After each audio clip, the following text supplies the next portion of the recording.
जिन्होंने तेलंगाना वापिस खींच के लाया, लाकर तेलंगाना में अमन कायम किया। अब जो गुज़िश्ता 2 दिन से महमूद अली साहब के बयान को लेकर एक बड़ा तनाज़ा खड़ा कर दिया गया। उसके बाद कोई लीडर पैदा हुआ है तो हमारा तेलंगाना का दूसरा महात्मा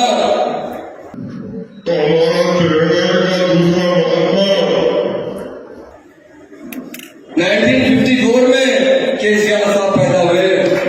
तमाम नाज़रीन को प्यार भरा सलाम। उम्मीद है कि आप सभी खैर आफियत से होंगे। नाज़रीन, जिस तरीके से उर्दू मीडिया फेडरेशन की जानिब से जो खास मुलाकात का प्रोग्राम महमूद अली साहब के साथ किया गया था, लेकिन अब जो गुज़िश्ता 2 दिन से महमूद अली साहब के बयान को लेकर एक बड़ा तनाज़ा खड़ा कर दिया गया। और बड़ी तनाज़े का मसला यह है कि खुलफ़ाए राशिदीन में 4 अरबाइन जो है उसमें खलीफा दुवम सैयदना सय्यदना उमर रज़ियल्लाहु अन्हु के मामले को लेकर एक उनकी बात को क्या कट करके पेश किया गया, तोड़ मरोड़ के पेश किया गया, या फिर हकीकत में वज़ारत दाखिला हमारे मोहम्मद महमूद अली साहब जो हमारे साथ मौजूद है उनकी ज़बान से या वाक़ई में उमर फारूक रज़ियल्लाहु अन्हु की शान में कुछ गुस्ताखाना अल्फाज निकले। इन तमाम हालात को जानने के लिए आज फिर वज़ीर दाखिला के साथ हम यहाँ पर पहुंचे हैं, क्योंकि ये एक बड़ा ही कठिन मसला है। क्योंकि इस्लाम के अंदर जब भी मुखालिफत में आवाज़ उठती है तो सब जानते हैं कि शहर के हालात क्या हो जाते हैं, लेकिन इस तनाज़े को ठंडा करने के लिए वज़ारत दाखिला का वज़ाहत बयान ज़रूरी है। तो सबसे पहले मैं आपका फिर से खैर मकदम करूंगा कि जिस तरीके से महमूद अली साहब आपके ऊपर बड़ा इल्ज़ाम ये लगाया जा रहा है कि आपने हज़रत उमर रज़ियल्लाहु तआला अन्हु की शान में गुस्ताखी की है, उनको आपने केसीआर के ताबे की है, ये बड़ी बात नौज़ बिल्लाह। तो इसके ऊपर क्या कहेंगे वज़ाहती बयान में आप?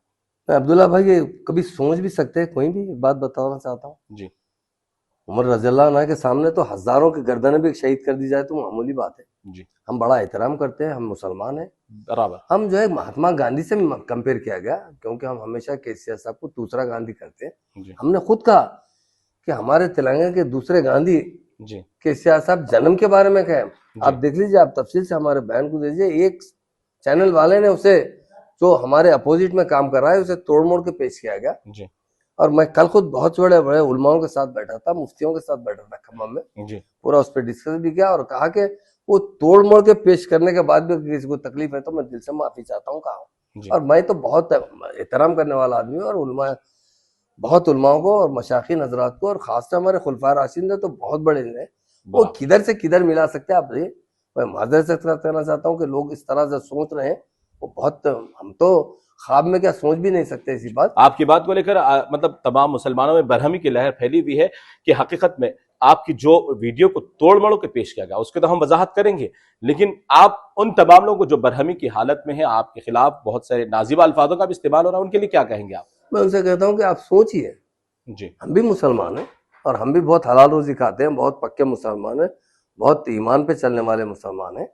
हम किसी तरह किसी कोने में भी इस बात नहीं सोच सकते। जी। हमारी गर्दन भी कट जाएगी तो हम नहीं सोच सकते खुलफाए राशिदीन का जो मुकाम होता है। जी। मैंने कहा कि महात्मा गांधी से किसी ने सवाल किया था कि आप कैसा हिंदुस्तान देखना चाहते हैं। जी, हमने सुना है। महात्मा गांधी इस्लामी लीडर से बहुत अच्छा वाकिफ थे। जी। उन्होंने कहा, मैं बहुत से लोगों के बारे में, हुक्मरानों के बारे में पढ़ा हूँ, और सबसे अच्छा रूल रहा तो हजरत उमर फारूक रज़ियल्लाहु अन्हु का ज़माने का रूल रहा है। उसी तरह का रूल जो है मैं देखना चाहता हूँ, उस तरह अमन, उस तरह तरक्की चाहता हूँ।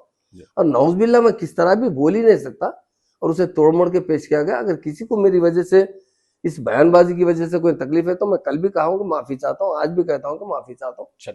लोग जो है बहुत जल्दबाजी में, कुछ लोग जो है गलत गलत तरीके से इसको पेश करने की कोशिश कर रहे हैं। और मैं जो बयान दिया था, आप तफसील से देख, मैं कहा गांधी जी के बाद तेलंगाना का दूसरा महात्मा पैदा हुआ तो केसीआर साहब। तो यानी वजाहती तौर पर यह वाज़ेह है कि महमूद अली साहब का जो बयान था कि महात्मा से किसी ने सवाल किया कि किस तरीके का आप रोल चाहते हैं, तो उन्होंने उमर फारूक रज़ियल्लाहु अन्हु के दौर की बात कही, और यहाँ पर इनके बात को किस तरीके से तोड़कर पेश किया गया वो हम आपको बराबर हमारे अपने तमाम मीडिया चैनल्स के जरिए बताएंगे। लेकिन मैं उन तमाम से भी कहना चाहता हूं कि कुछ मफाद परस्ती, चाहे आपका अपने मुहासिमत किसी भी ताल्लुक से हो, कोई भी सियासी पार्टी से आपका ताल्लुक हो, लेकिन मजहब इस्लाम को लेकर आप जिस तरीके से तनाज़ा खड़ा कर रहे हैं, ये आपके अपने लिए नुकसानदा हो सकता है, ये शहर के लिए नहीं बल्कि आलम इस्लाम के लिए नुकसानदा हो सकता है। तो मैं आप सभी उन हजरात को भी इंतबाह देता हूं कि बेवजह इंतखाबी मौसम के दौरान इस तरीके से खुलफाए राशिदीन को लेकर हो या इस्लामी मज़ाहिब के ताल्लुक से हो, किसी भी मजहब के ताल्लुक से आप अपने चंद वोट हासिल करने के लिए मुसलमानों के जज्बात को मजरू ना करें। तो इस तरीके से हमारी खास मुलाकातें जारी रहेगी, लेकिन हजरत उमर रज़ियल्लाहु अन्हु के बात को लेकर जो तनाज़ा खड़ा किया दिया गया उस मामले का खुलासा करने के लिए हम वज़ारत दाखिला के पास मौजूद हुए और उन्होंने फिर एक मरतबा अवाम उन्नास के दिल को पहुंचने वाली ठेस को लेकर माफी मांगी है और उन्होंने कहा कि अगर आप हकीकत जानना चाहते हैं तो इस वीडियो को जरूर देखें। बड़े बड़े बुजुर्ग हजरात हैं, एक साहबी ने गांधी जी से सवाल किया, हिंदुस्तान की आजादी के लिए तो आप लड़े, शायद कुछ दिन में हिंदुस्तान आजाद हो जाएगा, आप किस तरह की हुकूमत चाहते हैं? तो गांधी जी ने क्या जवाब दिया? उमर फारूक रज़ी अल्लाह अन्हु के जमाने की हुकूमत थी, वैसी हुकूमत हिंदुस्तान में चाहते हैं। क्योंकि तारीख बताती है दुनिया में कभी इंसाफ हुआ है, हज़रत उमर फारूक रज़ी अल्लाह अन्हु के जमाने में इंसाफ हुआ है। उसके बाद कोई लीडर पैदा हुआ है तो हमारा तिरंगा का दूसरा महात्मा, तो हमारा तिरंगा का दूसरा महात्मा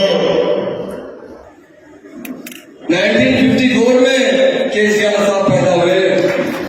उसके बाद कोई लीडर पैदा हुआ है तो हमारा तिरंगा का दूसरा महात्मा 1954 में